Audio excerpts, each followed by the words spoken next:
તમે એક સમાચાર સાંભળ્યા હશે કે આસામની અંદર મુસ્લિમોના નિકાહ અને તલાકને લઈને જે કાયદો હતો એ રદ કરવામાં આવ્યો છે. શું આસામમાં યુનિફોર્મ સિવિલ કોડ લાગુ થઈ ગયો છે? શું છે આખી વિગતો, એના વિશે વાત કરીશું આજના વિડીયોમાં. નમસ્કાર મિત્રો, મારું નામ છે મહેશ રાજગોર. તમે જોઈ રહ્યા છો આપણું માધ્યમની અંદર આજે આપણે વાત કરીશું કે આસામમાં જે નવો કાયદો રદ કરવામાં આવ્યો છે, આમ તો જૂનો કાયદો છે, જે કાયદો રદ કરવામાં આવ્યો છે, કેમ રદ કરવામાં આવ્યો છે, એનું રીઝન શું છે, આની વિશે વાત કરીશું. તો પહેલા તો તમને હું જણાવી દઉં કે આસામમાં જે કાયદો હતો એ મુસ્લિમ નિકાહ અને તલાક રજિસ્ટ્રેશન માટેનો કાયદો હતો.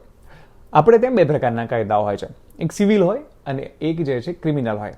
સિવિલની અંદર પણ જે છે પર્સનલ લોઝ હોય. પર્સનલ એટલે કે લગ્ન માટેના, સક્સેશન એટલે કે જે સંપત્તિનું ટ્રાન્સફરેશન થાય બાપ દાદાની, એના માટેના કાયદાઓ હોય છે.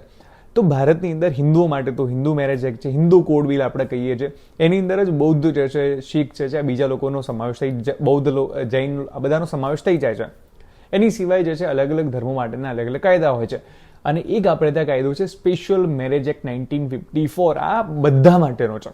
મતલબ કે માની લો કે તમારે હિન્દુ મેરેજ એક્ટ અંતર્ગત લગ્ન કરવા છે તો પણ કરી શકો છો, એટલે હિન્દુ વિધિ પ્રમાણે. અને માની લો કે કોઈને કોર્ટ મેરેજ કરવા છે તો એ જે કોર્ટ મેરેજ થાય છે સ્પેશિયલ મેરેજ એક્ટ અંતર્ગત રજીસ્ટર્ડ થાય છે. હવે આ બધામાં શું છે, આ બધામાં એક જોગવાઈ હોય કે મહિલાની ઉંમર જે છે એ મિનિમમ 18 વર્ષ હોવી જોઈએ, પુરુષની 21 વર્ષ હોવી જોઈએ, તો જ લીગલ જે છે મેરેજ ગણાય.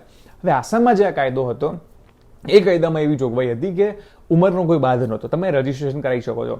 એટલા માટે થઈને આસામના મુખ્યમંત્રી હેમંત બિસ્વા શર્માએ ટ્વીટ કર્યું છે અને ટ્વીટ કરીને કહ્યું છે કે આ કાયદાથી બાળ વિવાહને પ્રોત્સાહન મળતું હતું, એટલા માટે અમે આ કાયદાને રદ કરીએ છીએ.